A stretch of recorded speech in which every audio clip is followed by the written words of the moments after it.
did and performed at the radio and OSBC television is going to see about the blessing of God through the governor. May God bless the governor. Yes, we have discussed the issue relating to our own NUG. Then we are talking about the food insecurity in the country, as we have the red alert on food nationwide. Then we have reviewed that some few weeks ago or few months ago, when we had a dry season, people suffered a lot because you can see that our reserve, individual reserve, even government reserve, were very, very scanty, very, very was sovereign. Then with that one, the food inflation came, and the rise in price also followed it. Then people were expecting that when we have the rainy season, then things are going to be normalized, possibly the price. Then we are still at the middle of the rain. Even the rain is falling up bit by bit. We are yet to have surpluses or even enough cloud. What is your contribution about this? You know, I was saying it before the power outage, that let's first blame the government, the federal government, the state government, and government at the grassroots. They are not helping the matter on the issue of this palliative of a thing. This palliative, they are buying palliative from somewhere. And that has led to the, has added to the problem of scarcity. And may I tell you, you know, there is this simple economic calculation that the higher the supply, the lower the price. The higher the price, okay. The higher the supply. No, the higher the supply. If you have the supply in surplus, the lower the price. The price will be lower. But if you don't have it in excess, then the price will be high. And the higher the demand, the higher the demand, the higher the price. Now that's one. Another area is we had it in the past, price control board. People will tell you it's a free market. Agreed. If it's a free market, then why not the government buy from the farmers and subsidize to sell back to the public at a subsidized rate? But the subsidy is gone. Subsidy on fuel, on petrol. Subsidy on petrol has gone. If you see any government that say it will not subsidize anything, that government is wicked. There is nowhere in the world the government is not subsidizing. It's because of the food. It is because of the fraud in the petroleum sector. And even with the NNPC in charge, that fraud may not stop. Unless NNPC ceases to be the regulatory agent, at the same time a marketer. There's no way you can be fair. You are selling, then you are controlling the market at the same time. That is funny. Okay. In a competitive situation, you are selling a particular product, then you are the same person that's regulating the price of that market. Something is not right. Let's come back to food. That's about the government. No, we are still talking about the food. That's about the government. Then another area we need to look at is the insecurity. In most especially in the northern part of the country, the north-west, the northeast, and the north-central. The north-central of Benue State, the northwest of Sambara, and the rest, the northwest and the Borno State, we have the that insecurity, a situation whereby so-called bandits will be taxing farmers before they plant, and you'll be surprised that what a country. Are these people spirits? Are they not human beings? Something is wrong somewhere. May God help us. So if the insecurity in that aspect, in that regard, is not tackled, that's another problem. Then another problem is we need to look inward. In the southwestern part of Nigeria, we are blessed. In fact, the most blessed region in Nigeria is the southwest. This time around, I'm not talking about the education. I'm not talking about the human resources. I'm talking about the natural resources. And vegetation. Talking about the land. Talking about good weather. Talking about everything that relates to agricultural produce. But are we really making the use of this opportunity? And the answer is no. Successive governments since 1999 are telling us they want to diversify economy. Ask them how far have they gone with the diversification of economy. And look at this. It's not the money. In Nigeria, since before we were born, we were having one season farming in the southwest. Yeah. Then why in the north over there, they have irrigation. Because they are conscious. They are conscious of what they are doing. Are we saying all this equipment they are using for irrigation, we don't have access to it, or we don't have access to resources like capital and so on? But it's because one, in most cases, we don't prioritize what we're supposed to prioritize.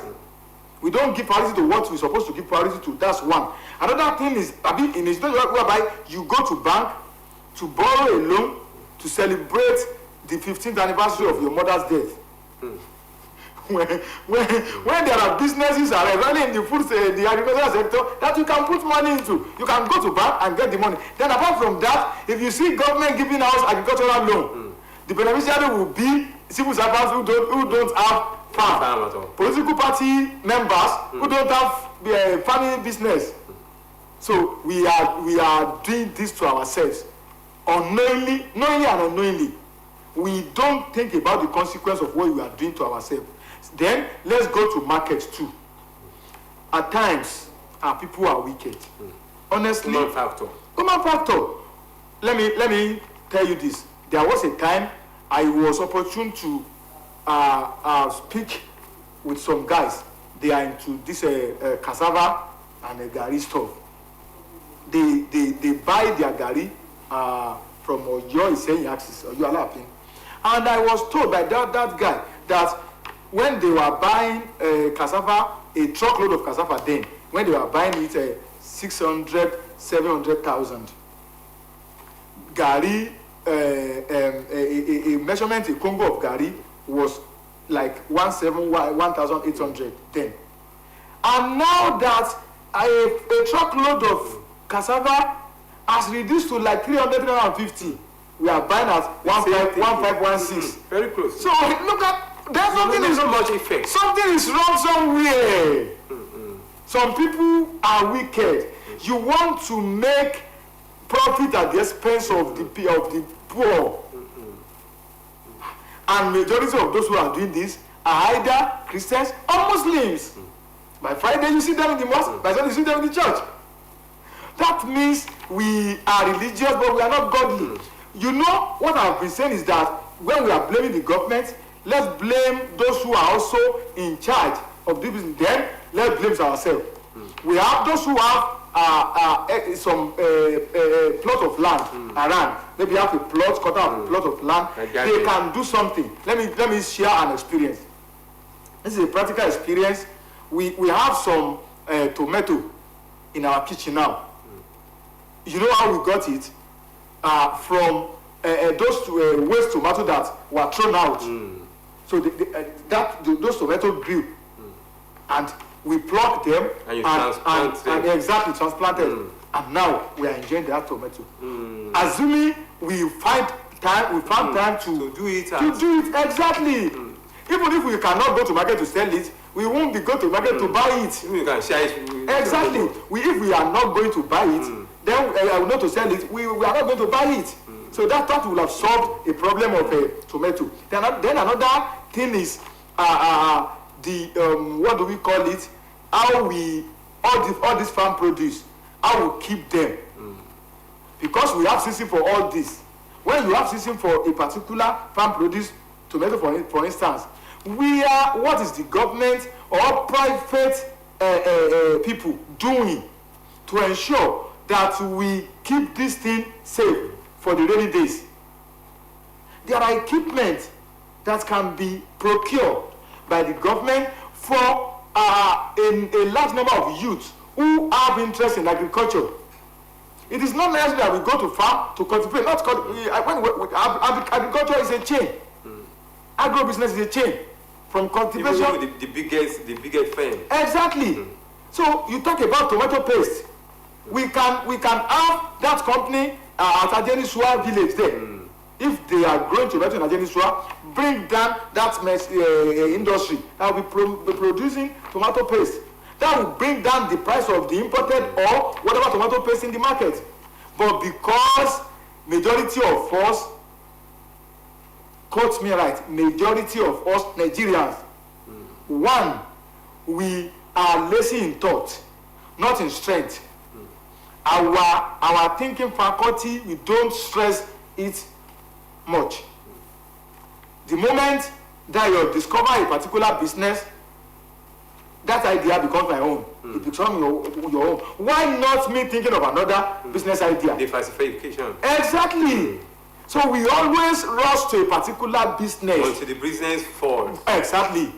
So we need to think beyond our nose. If, for example, I have the resources, I can go to a business whereby what I need to do is to buy from farmer and make sure I keep them in the storage facilities till the rainy days when I'll be able to sell them. Or process it. Exactly, to get my own gain and for the benefit of the people. Okay, let us move on to the second topic because our time is fast spent. Yes, about 55 days ago, the candidates that is for National Examination Council in Mina, that's based in Mina, Niger State, they sat for the exam at different centers across the country, and at the end of the day, the result was ready. And from the result, we have that it showed that 828,284 candidates passed with 5 credits, including English and mathematics. That means that other people representing about 60.555% of the 1,367,736 candidates that sat for the examination. Then what happened to the remaining one? Because we learned that there are some malpractices. Then let us talk about the number. Look at the percentage. 60.55% passed, admittable into different institutions. Other ones failed. Then what can cause all this? Because it's a mass failure. You see, my brother, in fact, I thought you want me to talk about the malpractice they mentioned. If you recall, okay, let me answer that one first. If you recall when even this NECO was established, it is because majority of candidates were failing WASC exam. So NECO was seen as an alternative. People started passing without making much effort, effortlessly. That means the purpose for creating NECO, it is still serving that purpose to date. So if we are going to be sincere to ourselves, honestly, I'm also one of those who criticize our harsh educational curriculum. In most cases, you don't need to task people brain doing it's a 30 subject, 15 subject. Some irrelevancy. Exactly. You don't need to do that. But all the same, you don't need to create a simple platform for students to pass. Because if you pass and you cannot defend the certificate, so what's the essence of that certificate? But the problem with us is that Nigeria is a country of certification rather than a country of quality, delivery, intellect, what you can do with your brain. I want you to look at the number. About 40% of the candidates failed. You say I not too much. Well, I can't say it's too much, and I can say it's too much. It depends on what happened in the last exam before this one. What is the percentage of those who failed them and those who passed? An ideal exam, about 40% failure. Is it a kudos to the body or the students are? It depends on circumstance. That's why I say. You see, I say people don't touch their brain. If you can see parents of nowadays. Many of them who want to do what their children are supposed to do for themselves for them. You take them to school. You influence examination center for them. You take them to that center. You buy exam question for them. You do everything for them. And what you hear from them is that even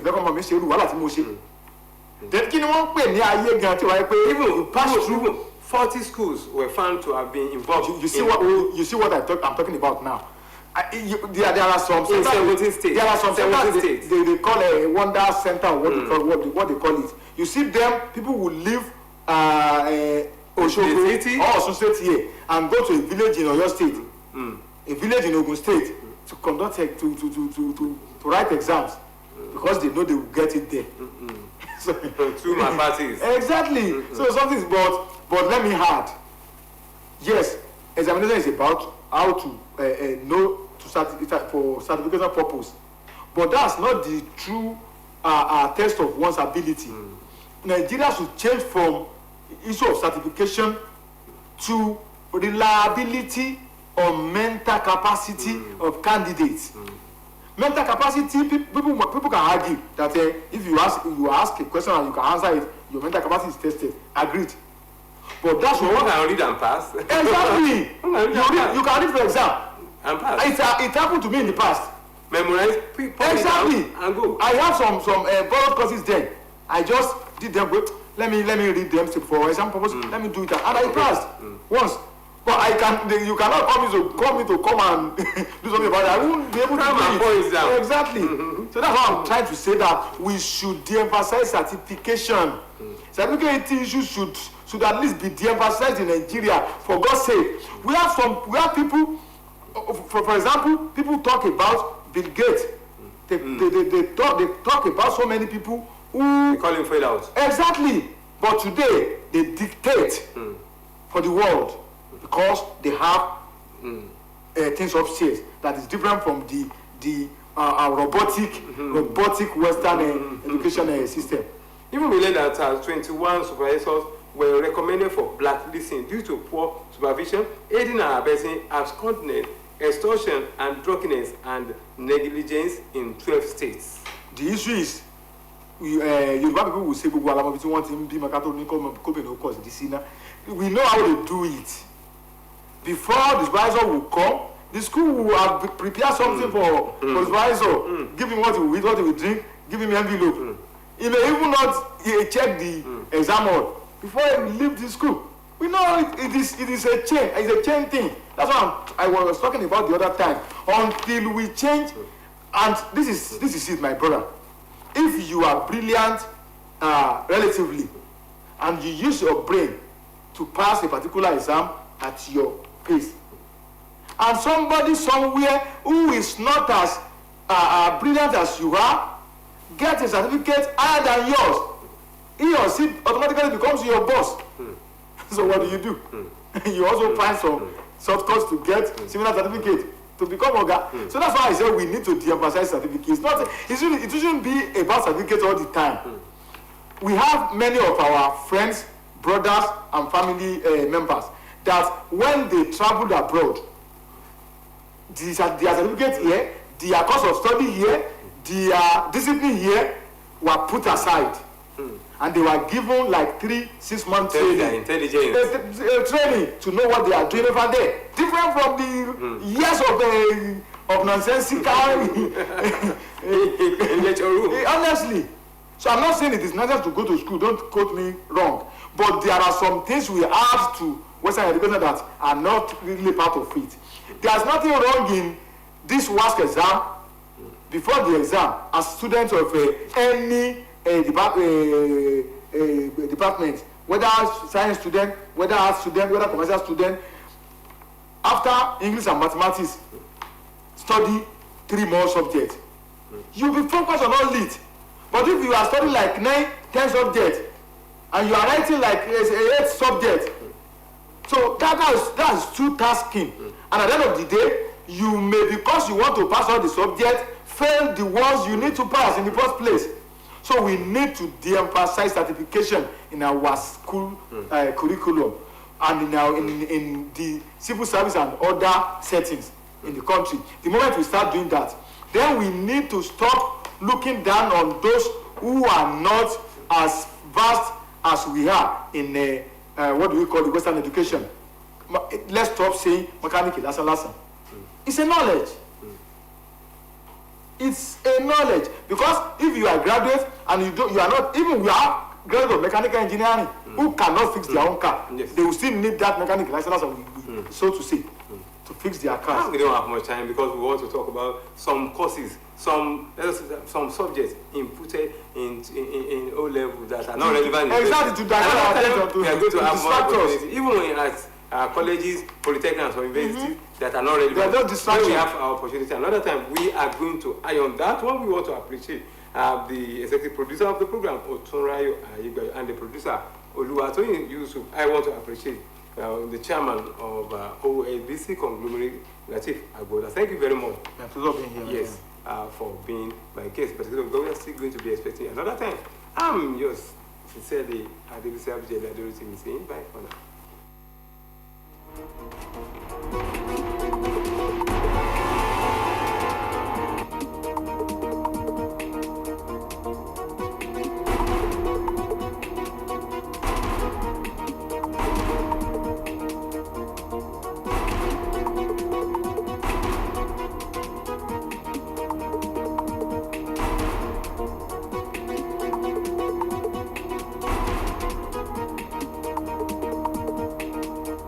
Mondays through Fridays, 3:30 to 4:30 p.m. in the newsroom. You can't afford to miss it.